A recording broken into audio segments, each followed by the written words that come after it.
Hey Scentbricks, welcome! I was scrolling on Amazon about a week ago and something caught my eye, and it was a $9 fragrance. So being a fragrance junkie, I checked it out and found out it was a brand who is a designer imposter brand. They basically dupe and clone fragrances at a very cheap, affordable price to smell like very expensive designer fragrances. As you guys know, it's no big surprise that there's dupes and clones out there for expensive fragrances. What caught my eye was the price point. So they were all under the 15 Australian dollar mark, and that definitely intrigued me. So I purchased 5 of these fragrances as I either smelt them before or I own them now. And I've been playing with them over the last couple of days to see, are they actually the greatest score of all time? Can I buy designer fragrances for under $15 and smell the same? We're going to find the answer to that question right now.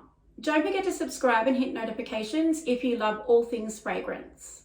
The name of the designer imposter brand is Mirage. I don't know if I was behind the times or whatnot, but I had never ever seen that fragrance brand before. I'm on Amazon all the time, so I was kind of like, what is going on? So we're going to talk about these 5 fragrances today.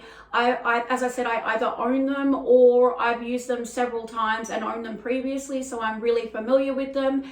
And I will be able to tell you guys if they are indeed designer imposters and they smell like the real thing. So the first fragrance I purchased was Pink Candy. This is to take off Pink Sugar by Aquilina. Pink Sugar retails for approximately 30 Australian dollars. This one was $11. So I thought, why not? Let's give it a go. I've kept the fragrances in the boxes, just even though I've unboxed them, just to show you guys how they come with the packaging. Okay, so it's a very similar box to the Pink Sugar by Aquilina. Obviously it's a different color and things like that, but you pull it off just like you do. It slides out like this, and here it is here. I hope you guys can see that. So it's very clear, like with all the bottles, that they are trying to imitate the actual packaging and the bottle design. Now what really matters is, do they actually smell like the real thing? Okay, so I've sprayed some on the test strip. As I said, I have been playing with these for a few days, so this is not my first exposure to them, but this one was actually surprisingly good. I don't know what I was expecting. I think with the price point, sometimes you worry that you're not always going to get a genuine product, or it's not going to imitate the product that it's saying it's going to. But this one was sort of kind of blew me away.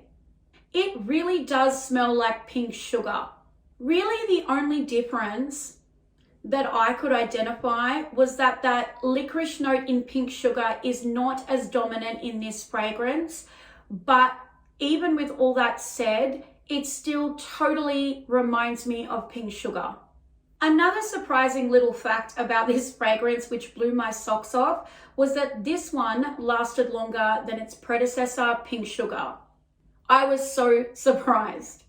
I wore Pink Sugar on this wrist and I wore Pink Candy on this one for about a 6-hour period. And I was so surprised when I kept smelling this one hours and hours later, whereas Pink Sugar had completely disappeared.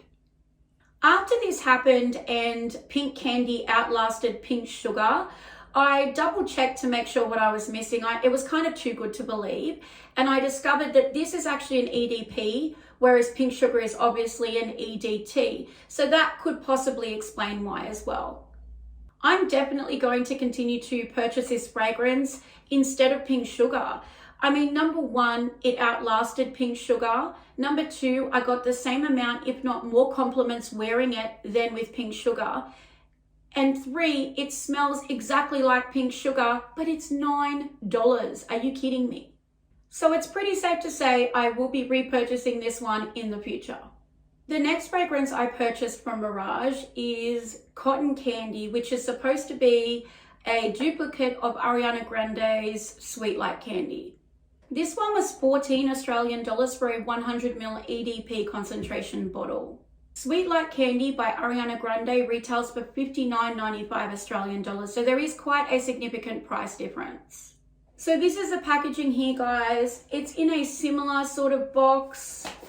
You crack it open and the bottle clearly was trying to duplicate the original bottle, except it doesn't have that furry pom-pom and it's a different shade pink. But other than that, it looks really, really similar.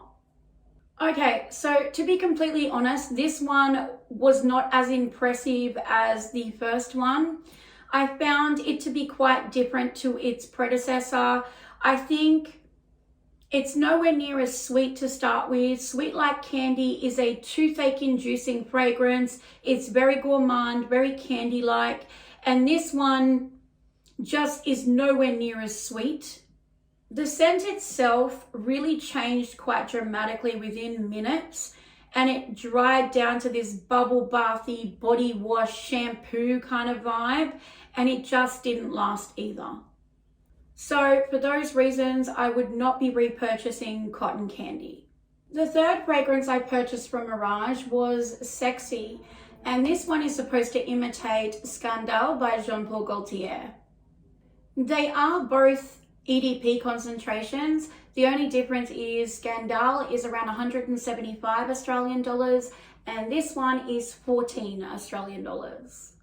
Okay, so the boxing really isn't similar, I don't think, to the original Scandal, but at the end of the day, for me, it's all about the fragrance inside. So I will unbox this and show you guys what it looks like.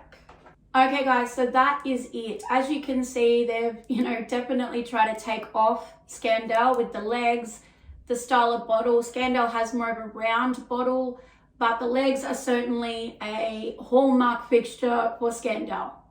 Okay, so Sexy by Mirage was actually, again, a really nice, pleasant surprise.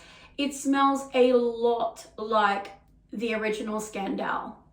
What I've noticed about this one, just like with the first fragrance, is that it's pretty much the same, other than that licorice note seems to be tamed right down in this one here.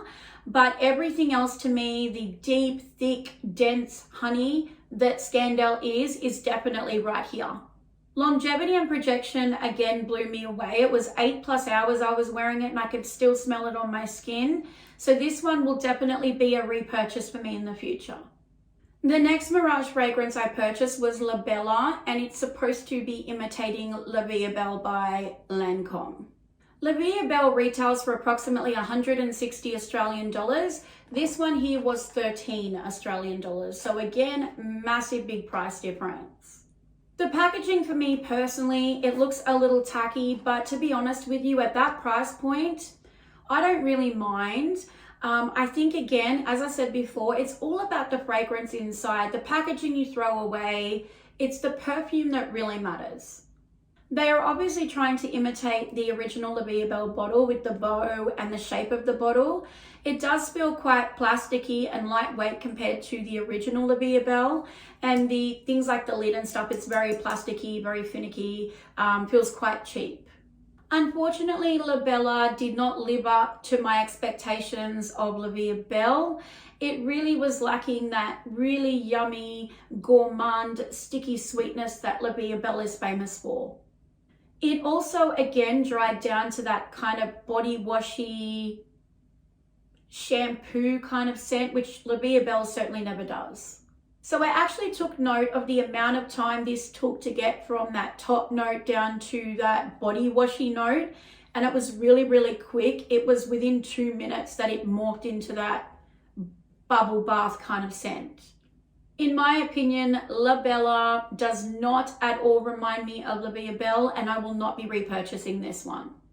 The fifth and final Mirage fragrance that I purchased to try was Ferrara Stiletto, which is meant to be a famous dupe or designer imposter for Carolina Herrera's Good Girl. Good Girl retails for approximately 200 Australian dollars. This fragrance was 12 Australian dollars. So this is the bottle design here. Clearly they have tried to imitate Good Girl's famous heel bottle. Obviously it is quite different though, but I give them props for trying. So this one actually sprays differently. So with Good Girl, there's no lid, it doesn't come off. You just spray the heel and it spurts out. This one, the lid does come off. And so it looks like that. Unfortunately, this one was another disappointment. Good Girl is renowned for being this sexy, sensuous, deep, dark, moody cacao vanilla floral fragrance with a freshness hit. This one is really none of those things. What this fragrance really is all about, and what I've picked up, was it really is all about fruitiness and again that kind of shampoo vibe. Is it a bad fragrance? No, it's not a bad fragrance. But if you're somebody looking for a dupe for Good Girl, this is not the one I would pick.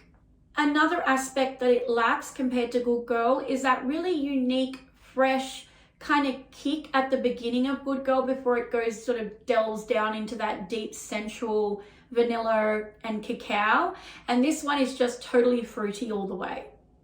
And then, as I said, as the fruit kind of starts to dissipate, it becomes, again, that, bubble bath kind of shampoo scent. This one I will not be repurchasing. So, scent freaks, to conclude this video for today, I am not disappointed that I purchased these fragrances. I'm really happy that I was able to sample the brand, like at least 5 of them. And I found 2 that I was like legitimately really impressed with. And they cost me $20 or something together. Ordinarily, if I had bought the originals, it would have been, upwards towards $250. So I'm really happy that I was able to find 2 really good dupes at under $15. Regarding the other fragrances on the list that didn't quite live up to the hype of being dupes for their original predecessors, none of them were bad scents. They just didn't fit into the criteria of being a dupe. But I think if you're somebody that really enjoys like a sweet bubble bath shampoo kind of scent, and you don't mind, kind of taking it with you if it doesn't last and spraying it at $9, $10, why not? I think that they're definitely worth checking out. But in terms of getting a dupe, I would definitely recommend the 2 that I said, which was the Scandal by Jean Paul Gaultier dupe, and the Pink Candy Taking Off Pink Sugar. They would be the closest dupes in this range that I've come across so far. If you guys would like me to review more Mirage fragrances to compare them and see if they really are dupes or not, please post it in the comments below and I will happily oblige. Thank you so much, scent freaks. I love and appreciate you all, and I hope to see you all next time. Take care, guys. Bye-bye.